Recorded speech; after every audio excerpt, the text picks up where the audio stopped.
Red టీవీలో మీ వ్యాపార ప్రకటనల కోసం ఈ నెంబర్ ని సంప్రదించండి 6281747728. Hello guys, welcome to our channel. This is Teja. ప్రస్తుతం మనతో పాటు Jai Bharat national party spokesperson Geeta Naidu garu ప్రస్తుతం మనతో పాటు ఉన్నారు. ఆమెను కొన్ని ప్రశ్నలు అడిగే ప్రయత్నించారు. మేడం నమస్తే. నమస్కారం అండి. సో రీసెంట్ గా జై భారత్ నేషనల్ పార్టీకి ఒక గుర్తు అయితే రావడం జరిగింది, టార్చ్ లైట్. సో మరి ఆ టార్చ్ లైట్ ప్రజల్లోకి ఎలా వెళ్ళబోతుంది, ఎక్కడెక్కడ ఏ స్థానాల్లో పోటీ చేయబోతున్నారు, ఇవన్నీ కూడా మాకు పూర్తిగా తెలుసుకోవాలన్న విషయాలు. టార్చ్ లైట్ రావడం చాలా బాగుందండి, చాలా సంతోషంగా ఉంది. ఎందుకంటే వెలుగు, ఇప్పుడు లైట్ కరెంట్ పోతే మనం క్యాండిల్స్ వెలిగించుకుంటాము, లేదా టార్చ్ యూజ్ చేసుకుంటాము. చాలా బాగుంది అది. ఇప్పుడు ప్రజెంట్ ఎలా ఉందంటే ఆంధ్రప్రదేశ్ రాష్ట్రము అంధకారంలో ఉంది.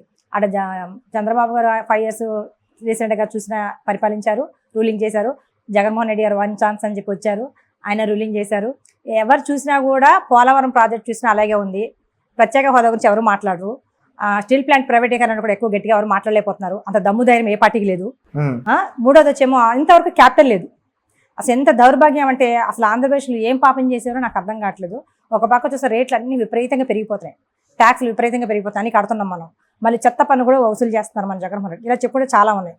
ఏమైనా కూడా ఆంధ్రప్రదేశ్ రాష్ట్రం కానివ్వండి, ఆంధ్రప్రదేశ్ రాష్ట్రంలో ఉన్న ప్రజలు 5 కోట్ల ప్రజలు కానివ్వండి, అంధకారంలో ఉండిపోయారు.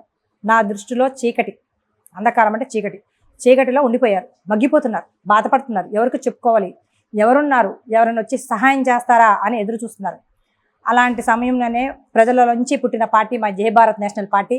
మా జేడి లక్ష్మీ గారు మా అధ్యక్షులు వారు చాలా సిన్సియర్ సిబిఐ డైరెక్టర్, మీ అందరికీ తెలిసిందే. చాలా అసలు ఎక్కడ ఒక రిమార్క్ కూడా లేకుండా మంచి పేరు సంపాదించారు, మంచి ఫాలోయింగ్ ఉంది కూడా ఆయనకి. ప్రజలు ఆయన వస్తున్నారంటేనే వాట్సాప్లో పెడితేనే చాలా ఇమీడియట్గా వచ్చేస్తుంటారు స్వచ్ఛంగా ఆయన కోసం. ఆయన కూడా అలాగే ప్రజల్లో మమేకం అయిపోయి అందరినీ కలుస్తూ, ఎవరు వచ్చినా కూడా దగ్గర తీసుకొని ఆ సమస్య వింటూ మాట్లాడటం, సలహాలు సూచనలు ఇవ్వటం చేస్తుంటారు. ఎవరితో మాట్లాడకుండా ఉండరు ఆయన. కొంతమంది నాయకుల్లాగానే పరిమితం అయిపోతారు కానీ మాట్లాడరు. అది కాబట్టి మా టార్చ్ లైట్ ఏంటంటే, ఇప్పుడు మా జేడి లక్ష్మణ్ గారు ఈ చీకటి, ఆంధ్రప్రదేశ్లో ఉన్న చీకటిని మొత్తం తొలగించి టార్చ్ చేసుకొని నేను ఉన్నాను, వెలుగును నింపుతాను అని అంటున్నారు. ఇలాగే ఎవరికైతే ఓటు హక్కు ఉందో ప్రతి ఒక్కరు కూడా, యువత పెద్దవాళ్ళు అందరూ కూడా నేను ఒకటి మనమేయించుకుంటున్నా, తప్పకుండా మా జై భారత్ నేషనల్ పార్టీకి ఒక ఛాన్స్ ఇవ్వండి. ఆయన నమ్మండి, వాళ్ళని నమ్మారు కదా మీరు, అలాగే మమ్మల్ని నమ్మండి. మీ ఆస్తులు ఏమీ అడగట్లేదు, ఒక ఓటు అడుగుతున్నాం. మేము ఒక ఛాన్స్ మాకు ఇస్తే మేము ఎలా చేస్తామో అని చూపిస్తాము. రేట్లు ఏం పెంచము, మేము మంచి మంచి ఫ్యాక్టరీలు కానివ్వండి అన్నీ కూడా మేము డెవలప్ చేస్తాము. మేము అందరిలాగా ఉచితాలు ఇవ్వము, ఉచితాలకు మేము వ్యతిరేకము. కాబట్టి మమ్మల్ని నమ్మి మీరు ఓటేస్తే తప్పకుండా మేము ఆంధ్రప్రదేశ్ని స్వర్ణ ఆంధ్రప్రదేశ్ లాగా చేస్తాము. మాటలు చెప్పడం కాదు, చేసి చూపిస్తాము. చాలా మంది మాటలకే పరిమితం అయిపోతారు నాయకులు. మేము మాటలు చెప్పడం కాదు, మాట ఏదైతే చెప్తామో అది చేసి చూపిస్తాం, ఏదైతే చేస్తామో అదే చెప్తాము. ఓకే, అంటే మీ పార్టీ ఒకవేళ గవర్నమెంట్ ఫామ్ చేస్తే ఆంధ్రప్రదేశ్కి రాజధాని తీసుకురాగలుగుతారా? ఫస్ట్ ఆఫ్ ఆల్ మీకు థ్యాంక్స్ చెప్పాలి. ఎందుకంటే తేజ గారు, మీ గవర్నమెంట్ ఫామ్ అవుద్దన్నారు చూసారా, చాలా హ్యాపీగా వినడానికి చాలా చాలా బాగుంది. Thank you. అయితే ఇంకోటి మాది కనుక మీరు అన్నట్టుగా దేవుడి దయ వల్ల ప్రజలందరూ కూడా నిజంగా కళ్ళు తెరిచి హార్ట్ఫుల్గా మాకు ఓటేసి మేము నిజంగా గెలిస్తే కనుక, మా అధ్యక్షుల వారు మేనిఫెస్టో చాలా మంచిగా తయారు చేశారు. అంటే ఆయన ఒక్కలే కాకుండా ప్రజల అందరినీ కూడా తీసుకొని సలహాలు సూచనలకి అందరిది కలిపి తయారు చేసింది మేనిఫెస్టో. ప్రజల కోసము, అది మా కోసం కాదు, ప్రజల కోసమే మేము పార్టీ కూడా పెట్టింది. కాబట్టి ఏమైతే మేము మేనిఫెస్టోలో పెట్టామో ప్రతి పాయింట్ కూడా మెన్షన్ చేస్తూ ప్రతిదీ కూడా మేము తీర్చుకుంటూ ఒక్కొక్కటి వస్తామండి. తప్పకుండా అందరిలాగా ఎలక్షన్స్ వస్తుందని మేనిఫెస్టో చెప్పేసి ఎలక్షన్స్ వచ్చాక, అధికారంలోకి వచ్చాక, వాళ్ళ అధికారం సీట్లో కూర్చున్నాక డబ్బు ఎంత సంపాదించాలి, ఎక్కడ ఇసుక మాఫియా చేయాలి, ఎక్కడ అని చూస్తుంటారు వాళ్ళు. అలా కాకుండా మేము వచ్చే కనుక అధికారంలో వచ్చే సీట్లో కూర్చున్నాక ప్రతి ఒక్క నియోజకవర్గంలో ఆ ప్రజలందరూ మా కన్నబిడ్డల్లాగా, మా పిల్లల్లాగా, మా కుటుంబం, ఆ నియోజకవర్గం అంతా అన్నట్టుగా మేము భావించి మేము వాళ్ళని చూసుకుంటాము. మేము వాళ్ళకి ఎంతైతే శాంక్షన్ చేస్తుందో గవర్నమెంట్, మేమంతా వాళ్ళకి మేము పెడతాము. అందులో ₹1 కూడా మేము తినము. ఎవరైనా అలా మీకు అనుమానం ఉంటే ప్రజలు వచ్చి కూడా మమ్మల్ని క్వశ్చన్ చేయొచ్చు, లెక్కలు అడగచ్చు. మేము తప్పకుండా మీకు రూపాయితో సహా లెక్కలు కూడా చూపిస్తాము. ఇంకోటి మీకు ముఖ్యంగా చెప్పాలి, నేను మా జై భారత్ నేషనల్ పార్టీ నాకు బాగా నచ్చింది ఏంటంటే, ఎంతైనా మా సార్ జేడీ సార్ గారు పోలీస్ ఆఫీసర్ అనిపించుకుంటున్నారు. ఇప్పుడు కూడా పార్టీ పెట్టా కూడా ఆ ఫ్లేవర్ అయితే ఉంటుంది ఇంకా ఆయన. ఎందుకంటే సిబిఐ డైరెక్టర్ కదని చాలా తెలివి ఉంటుంది మా సార్కి. ఏంటంటే ఆయన మాకు నియోజకవర్గంలో నుంచుంటే మనం ఏమైతే వాగ్దానాలు చేస్తామో ప్రజలకి సమస్యల మీద, మేము బాండ్ పేపర్ కూడా రాసి ఇవ్వటం జరుగుతుంది. ₹10 ₹100 కాదు, ఒక బాండ్ పేపర్ అయితే రాసిస్తాం. రాసిచ్చి అక్కడ ఏమైతే సమస్యలు ఉన్నాయో ఆ సమస్యల మీద రాసి, రేపు మేము అధికారంలో వచ్చాక ఈ వాగ్దానాలు చేయకపోయినా, మేము నిలబెట్టుకోపోయినా, మిమ్మల్ని వదిలేసినా, వేరే పార్టీ లాగా మీరు మమ్మల్ని క్వశ్చన్ చేయొచ్చు, మీరు మా మీద కేసు వేయచ్చు.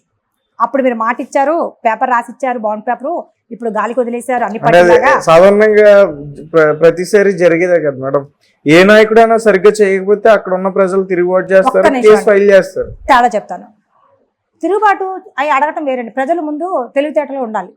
ప్రతి ఒక్క మనిషి కూడా 18 years అబోవ్ వాళ్ళు ఎవరైనా సరే ఓటుకు వచ్చాక ప్రతి ఒక్కరు ఎమ్మెల్యేలు కానివ్వండి, మినిస్టర్లు కానివ్వండి, అక్కడ సర్పంచులు కానివ్వండి, సీఎం అయినా సరే, సీఎం అనే ఆకాశం చూడిపడలే కదా, ప్రజలు ఓట్లేసిన కదా గెలిచి అధికారంలోకి వచ్చి ఫామ్ చేశారు గవర్నమెంట్. కాబట్టి ప్రతి ఒక్కరు మనం క్వశ్చన్ చేయాలి. ఎక్కడైతే అభివృద్ధి చెందలేదో, ఎక్కడైతే మనకు సమస్యలు ఉన్నాయో ఆ సమస్య మీద ఎవరు వచ్చినా మనం చొక్కా పట్టుకుని అడగాలి. మనం ప్రజాస్వామ్యంలో బతుకుతున్నాం, కమ్యూనిస్టులో బతకట్లేదు. కాబట్టి అడిగే హక్కు ఉంది. ప్రజలు కూడా మైండ్ సెట్ మారాలి, ఆలోచన విధానం మారాలి, క్వశ్చన్ చేసే ఆలోచన రావాలి. అప్పుడే రాష్ట్రం అభివృద్ధి చెందుతుంది, బాగుంటుంది. అంటే ఆ బాండ్ పేపర్ లో ఒకవేళ ఇచ్చిన హామీలు చేయకపోతే తన పదవికి రాజీనామా చేస్తాడంటే కరెక్ట్ గా ఉంటుంది. మేము కేసేస్తామంటే అంతే కదా, కేసేస్తారంటే ఆల్రెడీ అన్ఫిట్టే కదా, అన్ఫిట్ అనేటే కదా. ఎప్పుడైనా మీరు విన్నారా ఆదిత్య గారు, ప్రపంచంలో ఎవరైనా ఒక పార్టీ తరఫున ఒక బాండ్ పేపర్ రాసిచ్చి మేము చేయకపోతే మా మీద మీరు కేసు పెట్టండి అని కాంగ్రెస్ కానీ, వైసీపీ కానీ, టీడీపీ కానీ, బీజేపీ కానీ, జనసేన కానీ, దేశం మొత్తంలో అన్ని పార్టీలు కానీ, ప్రపంచంలో కానీ ఎక్కడైనా మీరు విన్నారు? నేనైతే అక్కడ వినలేదు. ఫస్ట్ టైం మా జై భారత్ నేషనల్ పార్టీలోనే ఈ బాండ్ పేపర్ అనేది మా సార్ తీసుకొచ్చారు. కాబట్టి అక్కడ చాలా బాగా నచ్చింది. నిజంగా అలా ఉండాలి. అంటే మనకి ఎంత ధైర్యం లేకపోతే, ఎంత నిజాయితీ లేకపోతే అలా ఇస్తాం. మీరు ఆలోచించండి. మా వాళ్ళంతా నిజాయితీ పరులు. మా పార్టీలో చేరే వాళ్ళు కానీ, వచ్చేవాళ్ళు కానివ్వండి, పని చేసేవాళ్ళు కానివ్వండి, మహిళలు కానివ్వండి, మగవాళ్ళకి ఎవరైనా సరే అందరూ నిజాయితీ పరులే, 100%, నో డౌట్. అందులో మా అధికారం వచ్చాక ఏమన్నా జరిగితే కూడా మా అధ్యక్షుల వారు ఊరుకోరు. అది కూడా చెప్తున్నాను. ఎందుకంటే మా అధ్యక్షుల వారు మెయిన్ చాలా మంచి వ్యక్తిత్వమైన మహోన్నతమైన మనిషి. ఆయన ప్రజలకి చెయ్యాలి. చాలా బాధలు పడుతున్నారు. ఉద్యోగం మంచి చదువుకొని కూడా యువత పక్క రాష్ట్రాలకి ఉద్యోగాలు చేయటము, జాబులు లేక కూరగాయలు అమ్ముకోవటము, ఇలా చిన్న చిన్న రెస్టారెంట్లు పెట్టుకోవడం, చిన్న హోటల్స్, ఇలా చాలామంది ఉన్నారు. ఏపీలో నేను చాలామంది చూశాను, కలిశాను, మాట్లాడారు కూడా. ఇలా చాలా జరుగుతుంది. అంతంత ఎడ్యుకేషన్ చేసి కూడా మనము జాబులు తెచ్చుకోకుండా ఉన్నామంటే ఎవరిది ఇక్కడ పాపం? ఎక్కడ లోపం? ఇది వ్యవస్థలో లోపం, ప్రభుత్వాలది లోపం, నాయకులది తప్పు. మరి ఎందుకు క్వశ్చన్ చేయట్లేదు యువత? ఎవరి పనులు చేసుకోండి, మీ పని మీరు కాదనట్లేదు, కానీ క్వశ్చన్ కూడా చేయాలి కదా. చదువుకున్నాళ్ళు మైండ్ ఎంత బాగా ఆలోచించాలి, మీరు ఎవరు ఆలోచించట్లేదు. కాబట్టి ఇవన్నీ బాధ వేసే మేము పార్టీ పెట్టడం జరిగింది. మేము తప్పకుండా అయితే మేము గెలుస్తాము. కొన్ని సీట్లు అయితే అసెంబ్లీలో కాలు పెడతాము. ప్రజల గొంతు సమస్యలు మేము అసెంబ్లీలో గంటాపదంగా తప్పకుండా వినిపిస్తాం.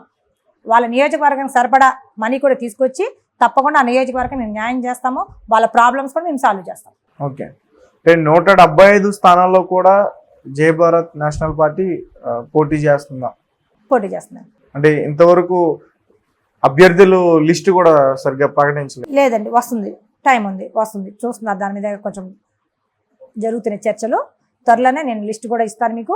నేనే లేకపోతే వచ్చి మొత్తం లిస్టులో అన్ని ఎక్కడెక్కడ అనేది అన్ని డీటెయిల్స్ మీకు చెప్తాను, మాట్లాడదాము. ప్రజెంట్ అయితే మా అధ్యక్షుల వారు వైజాగ్లో నార్త్ సైడ్ చేస్తున్నారని కన్ఫర్మ్ చేశారు. జనసేనలో ఉన్నప్పుడు ఎంపీగా చేశారు పోటీ.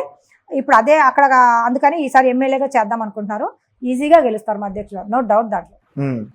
అయినా కాదు, ఆయనతో పాటు కొంతమంది కూడా గెలుస్తారు. అది ఎవరా ఏంటా ఎక్కడ అనేది నేను ఇప్పుడు చెప్పలేను. ముందు అయితే చెప్పగలుస్తాను, గెస్ట్ చేయగలుస్తాను, ఇప్పుడైతే చేయలేను. ఎందుకంటే చాలా హాట్గా ఉంది ఏపీ ఎలక్షన్స్. మనం చూస్తూనే ఉన్నాం, ముందు వస్తున్నాయి. ఇవాళ ఎలక్షన్స్ 3 o'clock. ఏం దాచడం అండి? అభ్యర్థుల్ని లేదండి, ఇంకా కసరత్తు జరుగుతుంది, చర్చలు జరుగుతుంది. అంటే మేము ఎప్పుడు ఒక మనిషి మా అధ్యక్షులు వారు ఒక్కలే ఆయనకి ఇష్టమైన వ్యక్తిని సపోర్ట్ చేసి వాళ్ళకే ఇచ్చేద్దాము టికెట్ అని అట్లా ఆలోచించరండి. జేడీ గారికి అలా ఆలోచన కానీ అలాంటిది ఏం లేదు.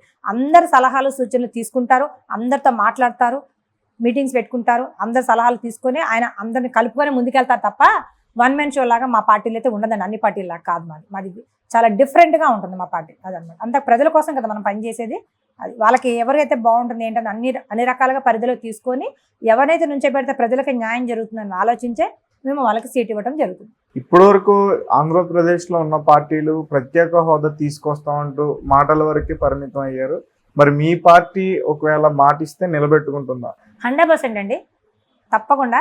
ఇంతవరకు కూడా ఎవరు కూడా పవన్ కళ్యాణ్ గారు కానివ్వండి, చంద్రబాబు గారు కానివ్వండి, జగన్మోహన్ రెడ్డి గారు కానివ్వండి, లేకపోతే బీజేపీ ప్రెసిడెంట్ పురంధేశ్వరి గారు కానివ్వండి, ఆవిడ వచ్చారు కొత్తగా, సోము వీర్రాజు గారు వెళ్ళాక ఆవిడ వచ్చారు. మరి ఎవరైనా ప్రత్యేక హోదా గురించి ఎందుకు మాట్లాడలేదు? మరి ఆవిడ పురంధేశ్వరి గారు వెళ్ళి ప్రత్యేక హోదా ఇవ్వండి, చాలా వెనకబడిపోయింది, చాలా లాస్ అయిపోయింది, చాలా అప్పులు కుప్పైపోయింది అని మోడీ గారికి ఎందుకు చెప్పలేకపోతున్నారు పురంధేశ్వరి గారు? మరి జగన్మోహన్ రెడ్డి గారు ఎంపీస్ ఉన్నారు, వాళ్ళు ఎందుకు గట్టిగా ధర్నా చేయలేకపోతున్నారు, ఎందుకు గట్టిగా వాయిస్ వెళ్ళి మనం వినిపించలేకపోతున్నారు, మోడీ గారు ఎందుకు గట్టిగా అడగలేకపోతున్నారు? రాజకీయాలని, వీళ్ళకి అంతా రాజకీయాలు చేయరు. అలాగే చంద్రబాబు గారు కూడా ఏం అడగట్లేదు, వీళ్ళకి ఎంతసేపు పొత్తులు, జనసేనకి టీడీపీకి ఎవరికి ఎన్ని పొత్తులు, ఎక్కడెక్కడ ఎవరు ఉన్నారు అభ్యర్థులు, ఎన్ని సీట్లు, ఎక్కడెవరు గెలుస్తారు, ఆ జగన్ గారిని తీసేయాలి, వీళ్ళు సీఎం అయిపోవాలి. ఎంతసేపు అధికారం కావాలి, దాహంతో ఉన్నారు. కానీ అధికారం వస్తే అలా ఆటోమేటిక్గా మనీ వచ్చేస్తుంది వాళ్ళకి, అంతేకాని పదవుల కోసం ఆరాట పడుతున్నారు. కానీ ఒక్కరు కూడా ఆంధ్ర రాష్ట్రం గురించి కానివ్వండి, ఆంధ్ర రాష్ట్రంలో ప్రజలు 5 కోట్ల మంది గురించి కానీ ఎవరూ ఆలోచించట్లేదండి. కాబట్టి మేము ప్రత్యేక హోదా గురించి మేము తప్పకుండా ఫైట్ చేస్తాము. ముందు కూడా చాలా బాగా గట్టిగా మేము వాయిస్ ఇవ్వాలి. ఒకప్పుడు జనసేనలో పనిచేసిన వాళ్ళందరూ కూడా ఇప్పుడు జై భారత్ నేషనల్ పార్టీలో ఉన్నారని చెప్పేసి నేను అనుకుంటున్నా. అది ఎంతవరకు వాస్తవం వచ్చు? ఎక్కువ మంది అయితే నాకు క్లియర్ తెలిసి చిరంజీవి గారు మాట్లాడుతున్నారు, నాలాగా స్పోక్ పర్సన్. ఆయన బ్యాక్ ఎండ్ లో చేశారు, ఆఫీస్లో జనసేనలో బ్యాక్ ఎండ్ లో పనిచేసేవాళ్ళు, ఆఫీస్లో బ్యాక్ ఎండ్ ఆఫీస్లో వర్క్ చేసేవాళ్ళు. మేము మామూలుగా పార్టీలో ఉండేదాన్ని నేను. అప్పుడు స్పోక్ పర్సన్, ఇప్పటికీ స్పోక్ పర్సన్. అప్పుడు కూడా చాలా డిబేట్స్ మాట్లాడాను నేను. ఆయన నేను జేడీ సార్ వచ్చేసారు, ఆయన వచ్చిన 5-6 నెలలకి నేను వచ్చేసాను నచ్చక. ఎందుకంటే మనకి గుర్తింపు లేని చోట, గౌరవం లేని చోట ఉండకూడదని అనిపించింది నాకు. అందుకని బయటకు వచ్చాను. మనస్తాపన గురయ్యాను నేను, చాలా డిప్రెషన్కి వెళ్ళిపోయాను కూడా, హెల్త్ పరంగా కూడా. మా ఇంట్లో కూడా చాలా సఫర్ అయ్యారు ఎలా ఉంటానని. 10 నిమిషాలు అపాయింట్మెంట్ అయితే కూడా ఇవ్వలేదండి పవన్ కళ్యాణ్ గారు. ఇన్ని డిబేట్స్ ఆయనకు సపోర్ట్ చేసి మాట్లాడితే ఎంత బాధేస్తుంది చెప్పండి. అది వస్తువు ఆ పవన్ కళ్యాణ్ గారు నాకే పరిమితం అంటానికి, ఆయన సెల్లా లేదా కారా, నాది అనుకుంటానికి. నాయకుడు అయినప్పుడు అందరికీ నాయకుడే కదా, అందరూ కలవాలి. ఎందుకు కలవనివ్వరు? కలిసిన వాళ్ళే కలుస్తారు, చూసిన వాళ్ళే మొక్కలు ఆలే, ఆ 10 మొక్కలు 20 మొక్కలు తప్ప. ఇంకా వెంకటాల స్వామి మనం వెళ్ళిన తిరుపతిలో మనకి దర్శనం జరుగుతుంది, కానీ 20 గంటలు 24 గంటలేనా స్వామి గారిది. పవన్ కళ్యాణ్ గారిది మాత్రం అసలు దొరకదు మనకి. ఎందుకని? ఎక్కడ లోపం? మీ పార్టీలో లోపాలు సరి చేసుకోవాలి. అందుకే ఇలా ఉన్నాయి రిజల్ట్. అంతకనే నేను ఎక్కువ మాట్లాడదలుచుకోలేదు, నో కామెంట్. ఇంకా నాయకుడు అంటే ప్రజల్లో ఉంటాడు అని చెప్పేసి అంటారు, మరి లేదండి, మాటలకు మాత్రమే పరిమితమైంది జనసేన. రిజల్ట్ తెలిసినాయి కదా, లాస్ట్ ఇయర్ మీరు చూసారు 1 కూడా వెళ్ళిపోయింది వైసీపీకి. అర్థం అవట్లేదా మీకు?